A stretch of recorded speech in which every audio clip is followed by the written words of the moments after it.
desktop, welcome to your laptop, and welcome to your, smartphone. Thanks for being with us on Facebook. All right, let us know immediately. Can you see us? Can you hear us? We've got the mic on the table, right? Those are the big important things. As you can see, I have a person. She's real in studio. And she brought some unreal people with her, like unreal. Pretty great stuff. Are you there, Lumineers? Fingers to the keyboard. We have Colleen off stage. She's going to help us read all your statements and your questions. But we are going to make this extremely conversational. We do have Jessie behind the scenes. And we actually have Debbie. Shout out, Debbie. She's on the other side. What? She's in studio as well. We just slide the cameras around and have some fun. All right, Lumineers. Welcome to the Lighter Side Show. I'm your host, Jamie Butler, the Everyday Medium.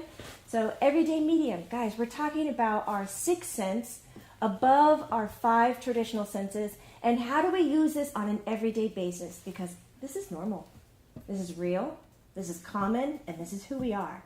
And today's guest, Lesa Smith, author of Beautiful Gift, How I Found My Son in the Afterlife. There it is. Great book. You can find it on Amazon. You can also buy it on her website, which is howifoundmyson.com. And when she means find him, it's not like in this reality, right? Oh, right. It's in the afterlife, how she found him after the journey. And we're going to talk briefly about the book and kind of where she comes from, but we're going to dive in mostly about parental grief. You know, how do we manage this? How do we find our closure, whatever that is? How do we create the new relationship? How do we build that? And what are the stages of grief? Whether it's any kind of emotion, and acknowledging that there's not a certain order. Guys, everything that we're feeling in this life and going through is definitely a snowflake and a fingerprint. We are all different. Before we get to that, I have some housekeeping notes, and that is to tell you guys, if you want to check out the workshops, lectures, live channelings,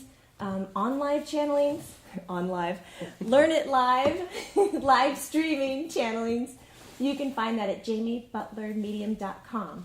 And then we have the advanced workshop where we're going to get our bodies into channeling, or I should say, get our bodies out so we can channel. And that is the weekend of March 24th to the 26th. That is here in Atlanta, Georgia. You guys, this is where it's happening. The Center for Love and Light. I just hit the sound. Jesse's going to love that later. We've got the mic behind us today. So if you want to be where it's happening, guys, check out what we're doing here. We'd like to include you. We'd love to hear your ideas. Reach out and let us know what you're going through. We want to help. That is why we're gathering here, and that is why the Lighter Side is launching into the Lighter Side Network. Guys, we're building a network here. We're collecting hosts of shows that are really out here to help talk about the wholeness of living, mind, body, emotion, and soul, allowing our intuitive abilities to be right up there with the traditional five senses. We have Darshana Patel, we have Laura Boone, we have Ursula Lentini, Dr. Karin, and myself. You definitely want to go to Vimeo, subscribe, and watch all the shows that we're going to provide. That is 6 shows every week. You definitely want to be there with us. Okay, Lesa Smith here, real person in studio, and her son is here. And he's will be considered not a real person, but real. That's the important thing. So, Lesa, yes. You have been a nurse for over 20 years, and we had an episode where you talk about coming into communicating to your son and how you found your son. Right. We talked about his crossing over, and we talked about your incredible strength of writing this book. Guys, I want to tell you the difference of this book. It's not like reading somebody's report or documentation of what happened to them. It's like sitting in her lap, and you're experiencing it with her. It's like, I think the word I used in the other episode, it's a little scary when you read it because it's touching you. Okay, not in a creepy way. I don't want you guys going there. I just saw Jesse's face. It's touching your heart in a way that we don't talk about a child's death. We don't talk about parental grief in this culture. It is, you said, it is out of line. And when it is out of line, people have a hard time recognizing it. Yes, they do. That blew me away. Because me personally, I haven't gone through something like this, like you have. And so, though I have a lot of experience in the afterlife, and I've met your son, which is kind of crazy, guys. She has the pictures in the book. They're beautiful pictures. And when I got to see a picture of him, of the person I've been chatting to in spirit, for the last 8 years, it made my heart skip a beat, and it made me sweat a little bit. I was like, oh my God, there he is on paper. Like, I couldn't have described him better. And then I have to remember, he's real. Yes. But still, even though I've been in this my whole life, I still have a hard time making, that relationship work from afterlife to awake state life. And here you are doing it every day for the last 9 years. 9 years. It's been 9 years. 9 years. Oh my goodness. So I really appreciate you. Just first of all, thank you for coming here and thank you giving for having us me. the real example and the real, I don't want to say story, it's the experiences that you've had with parental grief. Right. So in your journey with having your son crossed over, what were the ways your community supported you, and what were the ways your community did not support you? The ways that my community supported me, my husband and I both come from large families, and we had a lot of family support. I think the thing that I always like to say is that our family it was a circle of strength and love. And they just sort of like rounded up the wagons and just sort of just made this circle around us and just kept us going. Did they know how to talk to you about the physical loss of the child, not in the family? No. So how did they give you support as you're making these new adjustments? I think they were constantly a constant shoulder to cry on, or consistency. Yeah, consistency, I would say, and they just never left us. They just surrounded us with all kinds of love, like for the holidays, for the the anniversaries, the birthdays, the this, the that, whatever we decided to do, they supported. And not all of them believed about our after-death communications with Brandon at first. So you shared it with your family? Shared it. All right. How did you do that? Well, at first I think there were a lot of non-believers. And actually we were kind of skeptical at first, but then it became such a part of our life that we just couldn't deny it any longer. How was he communicating to you? With a lot of different ways, but the most significant, or the one that he did the most was like show us dimes. Like I said before, like pennies from heaven, but it wasn't pennies, it was dimes. No, because Brandon, her son, says, my mom's perfect. She gets a 10. She gets dimes. Yeah. He was ready for you to be rich. You weren't going to get rich off of pennies. No. Yeah. And I am off of dimes. And I hear that you keep them. You collect all the dimes you find. Yeah, we all do. When we find our single dime, we collect them. Sometimes the dates are significant. Sometimes they are not. What are the strangest places you have found dimes? Probably there have been a lot of different places. The strangest place that I've found one has been the ocean in Destin, Florida. And there was a dime that washed up on the shore, and it was my son Cody's year of birth. Is that the actual image in the book? Yes. That's what that is. It's a dime. That's where you found the dime? Yeah. I've heard you found them on top of your trash. Yep. We've found them right in the middle on top of the right trash. in the middle of the floor where it wasn't before. My brother's found one in his billfold where he never keeps any change at all. And they're calling me saying, "Oh, how did this happen?" I said, I don't know. I don't know what to tell you. Just, it's Brandon. That's neat. Lisa's the first person I've met that gets the dimes. I've met Yeah. a lot of people who do the pennies from heaven. And my brief story with Brandon is after I met him, every year I steam clean, wash my carpet in my office. And I had all my furniture out, no briefcase, no wallet, no nothing. I vacuumed the floors from baseboard to baseboard. And then I got the steam cleaner and I'm steam cleaning. And in the middle of the room, face up, is a dime. There's no way that dime could have been there. I saved it. I kept it. It stayed in their office for years after that. It's just like, this guy is so present. Your son is so present in your life. He is. Did that help you with any of, we hear a lot about the stages of grief, though I don't feel like when we say stages that there's an exact process that people follow. No, I think you oscillate in and out of grief. It's And an in ebb and and out flow. of it's an ebb and flow, and you oscillate in and out of the stages of grief. I think you can go for a while and be angry, and then that subsides, and then maybe you are, disbelief, hopelessness, helplessness. You feel so alone sometimes that you're the only person that has experienced this, and you don't know how to put one foot in front of the other some days. How did you put one foot in front of the other? I think at the beginning it was very, very difficult. I think I just held on to my faith and my belief in the afterlife, and that we do, and that I think the thing was the love that I had for my son. I knew that kind of love could never die. So I knew that he was going to still be with me no matter what. If there was any way possible that he could communicate that to me, that he would.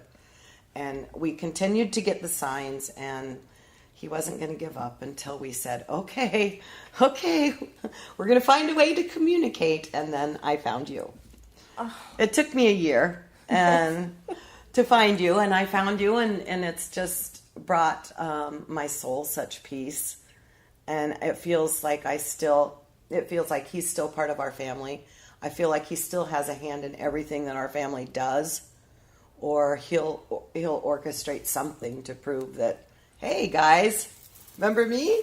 Well, in talking about reaching out and kind of finding him, do you recommend other grievers to seek out the afterlife, or learn about it, read about it, discover it, find a medium? I mean, is that something? Absolutely. Really? Absolutely.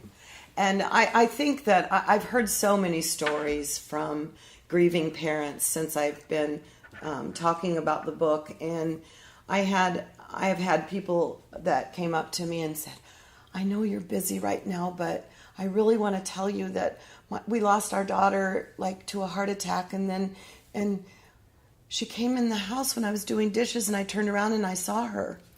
She said, I not only saw her once, but I saw her twice. I'm like, I believe you. And there have been lots of people that have lost loved ones that they'll see their image after they pass. Do you feel like this is becoming more common story now that... Yes. I believe that people are more open to it, and I think that people are... I think a lot of the near-death experiences that people write about are that's all helping. I think scientifically they're studying it now, and they're putting a little bit of quantum physics or whatever it is to the scientific, a little everything. I just think we're becoming much more open to that sort of, not just let's put it in a box and. Well, I love that. I think you clearly understand where I'm coming from. My whole life has been talking already to people who've crossed over. Right. So for me, it's a physical change, definitely. Right. And yes, I still grieve because the physical body isn't present anymore. Sure. But my relationship still continues. So I'm highly aware that I have a skewed viewpoint of how to deal with death and dying. Right. And so I sometimes feel like I'm out of the game in helping somebody process it because it's just so freaking normal to me. Like it's not a phenomena that when I meet somebody who's going through it or doesn't understand the afterlife, I almost sometimes go, oh, why don't What are you so worried about? It's real. Like, why do you have a hard time believing this is a pen? Yeah, right. And that right. it's purple? Right. You know, it's like, that is real. This is real. It's real. Mm-hmm. But I understand that it requires maybe a series of experiences in Right. one's life that solidifies that belief system. Right. So have you identified through this transition process, what were those experiences where you're just like, oh geez, that's got to be real. I can't call that anything else. But Yes, we've had lots of experiences. There have been like orbs show up in my picture where he, this is the funny part with Brandon. The first time I spoke with him, it was about a year after he'd passed, and he said, Mom, I'm so happy that you finally are open to this sort of communication so I can tell you what happened and so I can tell you to help you not worry about this, and I can guide you and help you along, in your journey. And so like he said, for one thing, you've got to lose the word loss in grief.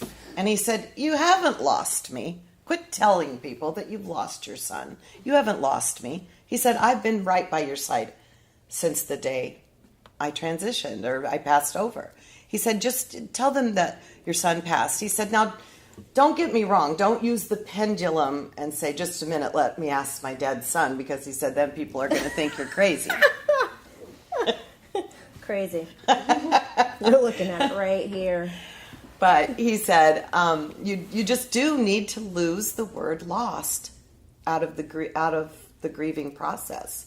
That's wonderful. I bet that really helps you recall that you're building a new relationship. Because Right. if we keep saying that we've lost something, Right. we're It's definitely gone. it's gone. There's no way of retrieving it or staying No. in touch with it or No. tagging it every now and then No. because it's gone.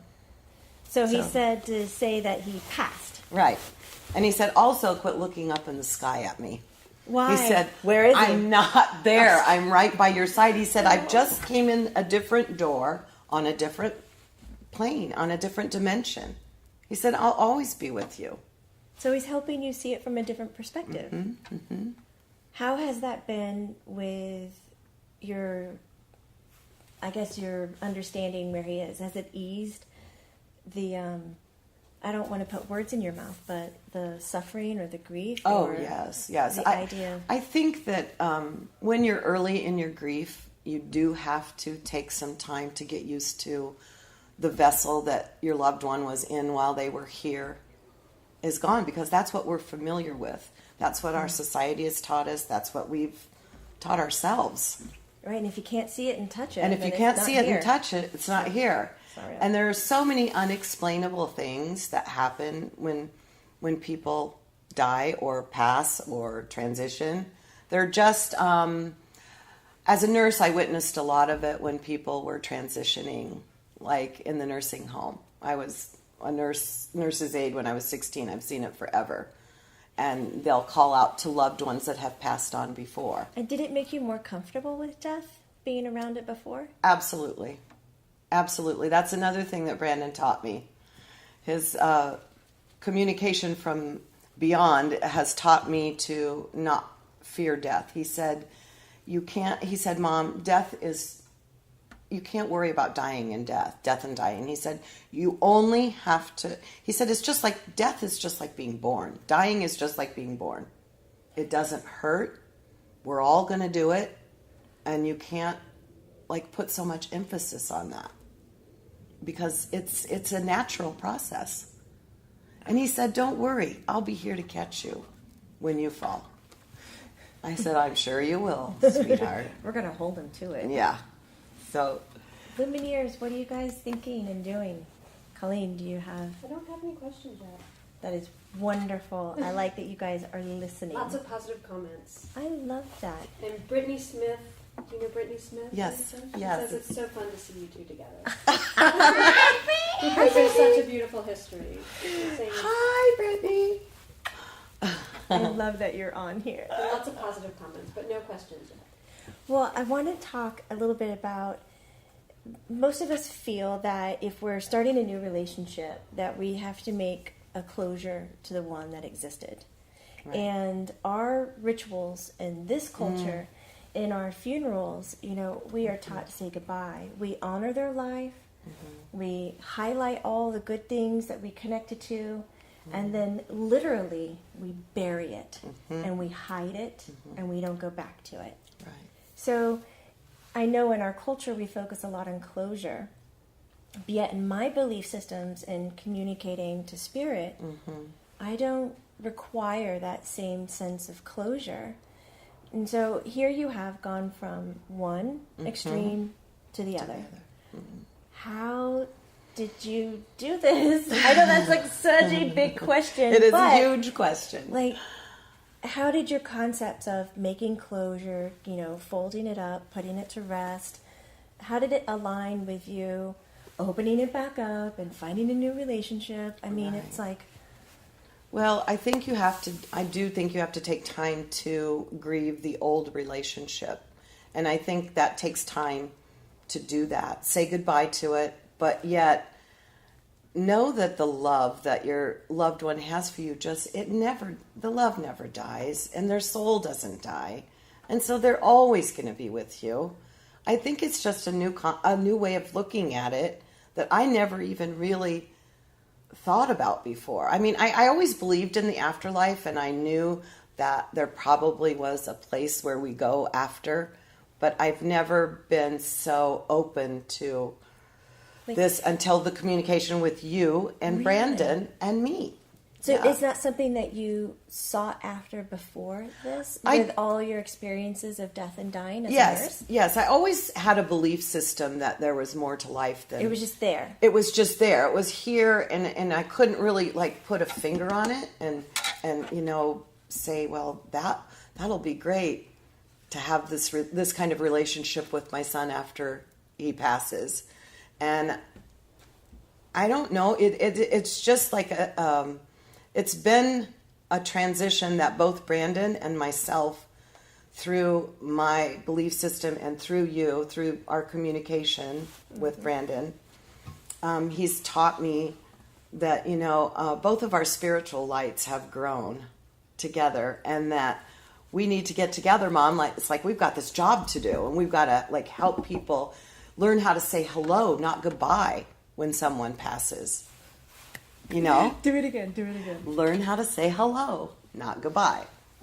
That's actually let's not say goodbye, let's say hello. I had written that on my paper because I absolutely love that. Yeah. There are so many golden nuggets that he shares in the book that you can apply to any relationship, and from human to spirit. Any. Even, I like to say, the tree in the backyard. It is... it's beautiful. Hence the name, Beautiful Gift. Yeah. But you actually wrote an extremely gorgeous poem. I did. Which the title is after the poem. That's where you got Beautiful Gift. Right. I feel like in my journey, it starts out, the first chapter is the darkness, and then the last chapter is the poem and the last chapter is learn how to say hello, not goodbye, for your relationships. And I knew that I had came full circle in my journey when I was asleep in bed one morning, and it was 6 a.m. And sometimes when you're right between dream state and awake state, I had this two sentence, these words in my head, something about a gift. And I was like, I really don't want to get up yet. I want to sleep. And it wouldn't stop. And so I just finally said, fine, I'll just get up. And I started writing this poem, and it took me from 6:30 until 12:30. And this is what I came up with. And I don't believe these words are my own. I believe they came from another place. So I like that. We don't actually need to know the absolute source. No. It's just another place. So if you'd like me to read it, I would. I would love that. Thank you. It's called The Gift. There is a gift some are asked to give. It comes from a place far beyond where we live. And oh, what a beautiful gift it is. Entrusted to us for only a while, that gift we received with that beautiful smile. Engraved in our hearts that cannot be erased, the vision of that beautiful face. Some will never understand the sacrifice we gave. Only our Creator had suffered the same. He called them home, for they are His, and oh, what a beautiful gift it is. Thank you for reading that. Thank you. And that's what I believe about Brandon. Brandon was, it was my privilege to be his mother for 27 years, and he was my beautiful gift. It's so nice to hear. I don't find a lot of people connecting to the word privilege. Mm-hmm. It's a privilege to be the mother of, the privilege to be the wife of, the friend of. Right. There's such a great sense of honor when we have these relationships and to be cherished. And I feel that, we talk about grieving and parental grief, that our society has gotten us so busy in hitting marks with routine, schedule, work, achievements, and so forth, that this feeling of privilege and honor and cherish has kind of been stomped out a little bit. Like it's not so valued anymore. No. Have you found that what you say privileged to be his mother, has it kind of spread across into your other living relationships? Absolutely. Person to person. He's always telling me, live in the now, Mom. You really got to live in the now. So it makes me extremely grateful for what I've had and what I've experienced, and to the point of my grandchildren, to the point of my other two children, to the point of my husband and our relationship, everything. I just try to just soak in the moment and just like take nothing for granted, because just be grateful for whatever comes your way every day. And so as you're building the communication and the new relationship with your son, how is the rest of your family following suit, or is it just the solo trek of Mom? No, they're all on board. Some are a little lagging behind than others, but most of them are all on board. I was just curious, because a lot of times people on a spiritual path kind of stand alone in their own family. Right. Right. And not having the support or the language. And at first, I think it was really hard for people to understand, like, the dimes and all the after-death communication that we were getting from Brandon, and all the things that he had a hand in that were just like, okay. I know For example, my room was 2710. Everything has a 10 in it with him. Oh, really? 27 is my birthday. Oh, is it? Just thought I'd let you know so that. hence my room number. My birthday and Brandon's birthday. And you room numbered everybody. Right. Oh, there she is. We won't tell you what. Yeah, but we won't tell her her that. Well, I know you mentioned that you have grandchildren. Yes. And I recall that Brandon didn't get to meet them face to face. No. Person, body to body. Right. I don't even know how to say that clearly, but I want to make the communication clear. Right. But as the holidays, the birthdays, and things continue, how are you including Brandon in the story? This is a really important thing that my family has done, and I think it's important because parental grief is so intense and so earth-shattering and so hard, and people they can't understand it and they can't speak to it unless they've experienced it. So it's really hard to get your point across to people how much it hurts, and it's just, I think that what we do is Brandon's picture hangs on the wall, and I've just taught my little grandchildren walk by his picture and go, "Hi, Brandon." They just act like he's part of us. They don't really, they've always been, we always talk about Brandon. We tell stories about him. We tell funny stories about him. Like, for example, on the anniversary of his death used to be a really dark day for us in the beginning. But now we've transitioned to this. We go out for dinner. We go for a movie. We sit around the table and we talk about funny stories to see who can come up with the funniest story about him. So they hear us talk about him all the time. Which is on my side of the conversation with Yeah. Brandon.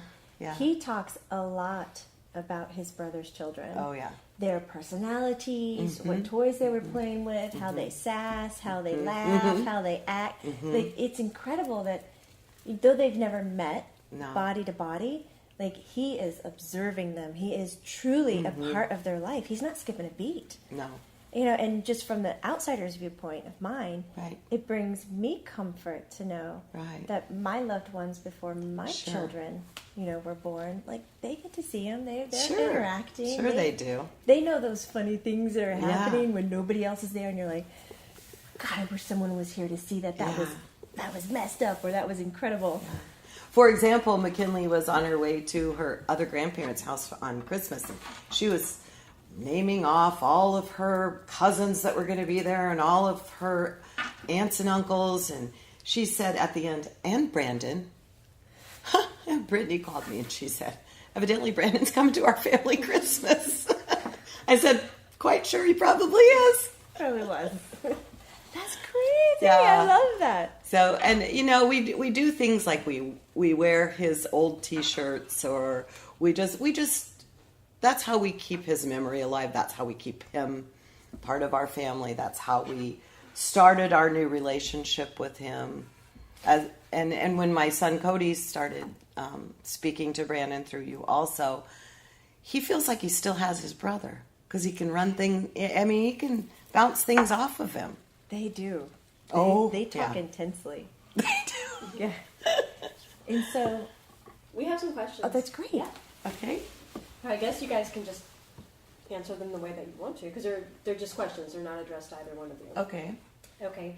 So the first question is from Sydney, and she says that her best friend passed unexpectedly in November. I feel like she is communicating with me, but I can't tell if she's communicating or if I'm just imagining it. Grab it. Yes, she's probably communicating. I think you just have to be really open when this happens, and be open to any kind of sign. I think like probably something that is going to be familiar to your relationship or to that person is going to show up. Like, say if they loved cardinals, or if they love these certain flowers, or even a song. Can they play it on the radio? They play it on the radio. Yeah, I find that when people are Yes. questioning, I don't know if I'm getting a sign or not, this happened. Right. The act of questioning is because your logic cannot decide, oh, that's totally bogus. Right. And because your logic can't come in and go, that is definitely not that, guess what? It's going to be intuitive. It's going to be the messages. It's going to be that. Because your head will definitely be extremely proud to jump in and say, Sydney, that is not what's going on. And you're like, oh, okay, yeah, I need to let that go. But when it's like, God, I don't know what's happening, go, me neither. Let's, Yeah. like, as you said, get Yeah. open and let's look at it one more time, because that's intuitive. And sometimes it can be a number, or it can be a billboard, or it can be a person. License plate. License plate. It you just have to be really open to any sort of sign and something that's familiar to them. I've even heard somebody going down to Starbucks getting coffee. They gave them their name, but when the person called it out, it was a totally different name, and it was the name of the loved one who just crossed over. Yeah. And so they walked up and they were like, "Excuse me," and they were like, "Oh, no, it's this." Yeah. And gave it to them, and they were just like, "What?" And they left with the coffee, like, Yeah. blah, blah, blah, blah, blah. Right, And right. the guy didn't know. The barista had no idea why that Right. name. It was just he thought that's what he read. Like Yeah. stuff like that. It's great. It is great. So we have another question? Yeah, there's a comment from Donna, and she said one of her first experience with a departed friend was fumes and dimes, more dimes. You're a Oh, dime yes. person! It would even fall out of the air. Oh, that's true. Yeah. Yeah. Oh, you're the second dime person I know. That's pretty cool. I thought I wanted to throw that out there. It's right. They fall out of there. They They do. roll down the hallway. They Eric do. Meadows would do it to his mama Lesa all the time. It's insane. I love Yeah. this. And just speak briefly, this might be a question for Jamie, about how children under certain ages, Curtis was saying under 2 can already see people easily Oh, yeah. who have transitioned. I think that came up when you were talking about Right. your grandchildren. They could probably see. And I think, Brandon. Curtis, you're probably picking the age of 2 because 2 is when we really begin to grasp language and we start to communicate. And because we're engaging in a world that's just communicating on the physical or the action and not the energy or the spiritual, right? Our language is geared towards physical and action, direction, logic, understanding, environment, rather than the rest. The child then starts to drop that because they don't know how to express that they're talking about something different. But before then, hot wired straight to the source. All that is, the energy all around us. And boy, they talk about it, they play with it, and then they slowly let it go. And then we see another jump, Curtis, around 6. 6 and 7, that's when we're kindergarten, first grade, and we've kind of indoctrinated them into our education system, which is listen to me. Now we're going to teach you that the authority in your life always knows better and has the answers. And so we begin to ask the child to just start surrendering their intuition, surrender their gut instinct, and start following. And that's when the kid kind of has the last chapter on this area. But then we have some who are, we call them indigo, crystal, rainbow, just stubborn, spiritual, beautiful children that say, I'm not giving that up. No. Kiss my, not doing it. You know, and they keep it. They And like then we're that enlightenment that they get. the parents and the authority figures go, oh my God, what do we do with that? Yeah. So that's another story. Yeah. But yes, Curtis, we come right in with it. And just for some reason, we are willing to have the human experience. And we start closing it up and having this journey. Yes. And it's wonderful to hear a journey where the person is coming back into it. Right. You know, now your life is not solely just, noun and verb and what's in your environment. You have that and the extra layer of what Right. those up to 2-year-old kids already have. The light, the knowing, accepting. There's a certain kind of trust. Oh, it's really beautiful. Yes. I've seen my granddaughter blow kisses, which is Brandon's signature way of saying goodbye. Blowing kisses, and she into the midair. My husband and I are sitting there at 6:30 in the morning having coffee, and I said, "Did you just see that?" She was like 18 months old. Oh, that's awesome. And it's always a place where he hung out in our house, like on the couch or, and it was like right over the place where he slept all the time. Right. It was like, so funny. I hear him behind the camera go, why would I go to a different place in the house when I'm dead? Like, it's me. The couch They is don't mine. change, let's say They that. don't change. No, And he's not on their the personalities. couch. No. He wants to say hi to Britt. He wanted to give a shout out. Of course he did. Give a shout out to Britt there. I have some more questions. Yes. Some more Okay. questions. So this question is from Nicole Kidd. She said, this is a great discussion. Could you recommend some ways I can expose my husband and son to the experience of communicating with my oldest son, Mark? They think there's something wrong with me. Looking for your experience in helping others discover a different perspective. Thank you. Thank you for writing that, Nicole. Wheels are turning. Yeah, I sort of experienced this myself with my husband's brother. When we first started talking about the dimes and talking about all these things that were happening, this after-death communication, things that we were having with my son, and my husband's brother would sit there and say, he'd agree with us, and it was just like, he's just going to just not rock the boat, not say anything, and I think that what happened to him was sometimes, and I don't know if this will happen for everyone, but what opened his mind to it was he heard a song on the radio that was played at Brandon's funeral, I Can Only Imagine, and he went in to buy something at Walmart, came out, had no pockets, and a dime, like you said, fell out of the sky, landed right at his toe, and he said, okay, I give, I believe. I give. So he had a personal experience. He had a personal experience with it. Now, I don't know if everyone will do that. I think that it's hard for people to believe your experiences until they can experience it, and they have to be really open to it. Nicole, that is the first and foremost point that I would say. nobody in this world, and I know that's a very definite kind of a statement, but can understand your personal experience because it's so unique. Yet, the way that we've been trained, anyone in the world can understand the information of what you've experienced. So maybe not asking them to create a belief system, but maybe to understand what you're going through. Mm-hmm. And you can approach this by finding articles, even with Dean Radin, Rupert Sheldrake, scientists, physicians, doctors that are taking this energetic world and they're able to explain it, how our brain is working. Check out the Living Matrix documentary. I would definitely watch the Creative Play of Consciousness. Yay! But Nicole, there are specific golden nuggets in there that describe to you how your body is working and how it's able to get this experience. And you're able to take that and share it with other people where they can have an aha moment and maybe their own experience, and then they can create a belief system with it. But ask them from now, just understand me, understand where I'm coming from. I'm not asking you to believe, but understand. Let's go logic. And then once the logic is on board, we can get their heart aligned with it through an experience that they'll have. And then you'll find you have some kind of community there in your family. Kisses to your son, Mark. We have time for one more. Yep. Dude, we're just have a live video interrupted for a second. Okay, we're back. Interrupted? Thanks, Brandon.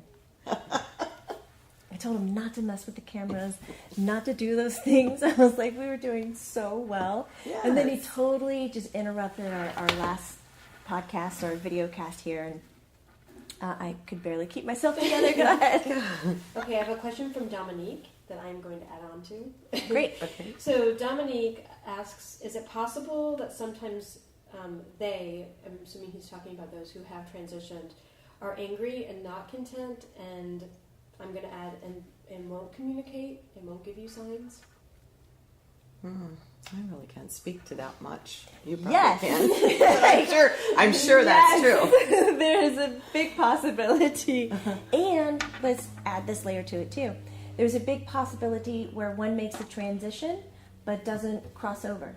So they keep their energies very earthbound. We like to call those spirit ghosts. Mm-hmm. You know, they don't transition into the light, however you want to describe it. So after we leave the physical body, it is easier for us to transcend to different dimensional planes. That's where we resonate better, right? So we kind of continue on. But we're angry or we're holding on to something, we won't make that transition, and we try to stay very earthly without a body, and it's really screwbally. We get a lot of interference from them. We get anger, disappointment, disgruntled, and guess what? You are not the one who can help, right? You can do so, have a conversation, you can open up the floor, you can give light and love and support, but it's up to that individual person, just like when you were living, to create the change. You cannot change anybody, not even a spirit, a dead person, an angry one, or a happy one, but you can provide space for them to see themselves in a different light. So if you're finding that it is dead silent, no pun, but it's very quiet and your loved ones aren't approaching, right? They might need their time to heal. So you don't have to stop your conversation. You can continue it. You know, like my grandfather, Papa, he's been gone now over a whole year. I've seen him twice. I ask for him almost nightly. I've seen him twice in a whole year. I know he needs his space, but at the same time, I want to say to him how much I love him, how much I appreciate him, and how much I care for his health, wealth, his being, his journey, his growing. And so I give that to him every night. But still, twice. That's it. So Papa, one more visit would be really, really nice. I'm just putting it on the schedule. And maybe I'll get it. Maybe I won't, you know? Yeah. Just like in a relationship, two people have to show up for it. Right. Spirit is so much fun. Just like Brandon, like the couch, he likes the couch now. Some things stay because they're attracted to it. That's right. He just says, and I like beer, and he likes to sample beer where he is. He can create that experience for himself. Maybe not the best example, but that's what he went for. That's right. He thought Cody might like that. Oh, yeah. He'll definitely like it. Oh, my goodness, Lumineers. If you are sitting here and you're enjoying this conversation and you're finding that it's providing some kind of support, please find groups in your area, get online. There's a lot of wonderful chat rooms that talk about parental grief. Read other people's stories. Know that there's someone out there who is having that journey as well. Now, we're all going to do it extremely different, but beautiful gift, How I Found My Son in the Afterlife, which I really want you to sign that for me. Okay. Okay. Yeah, I have my pen right here waiting. It helps you understand maybe some vocabulary, words, perspectives that you yourself weren't finding in your own experiences. Research and learning and putting yourself in a different environment gives you a great insight of where you're headed, where you want to head. Did you hear that? Because that was Jesse's tummy growling. It's lunchtime. Do you hear? Lunchtime is what he says as we're talking about parental. Oh, Lumineers, thank you so much for lending me your ears. Thank you so much for being here for the video. Please share, create the community. That is how we're going to get through this. Create your community. Talk to people, reach out. Check out howifoundmyson.com. That's the website. You can find the book there. The blog is there. You can go to Lisa Smith's Facebook page, which is Beautiful Gift. There's a lot of great documentation, experiences, and stories out there. Yeah. And remember, Lumineers, it's not woo-woo, it's true. I had to say it really loud. There's so many spirits here. I don't know what Brandon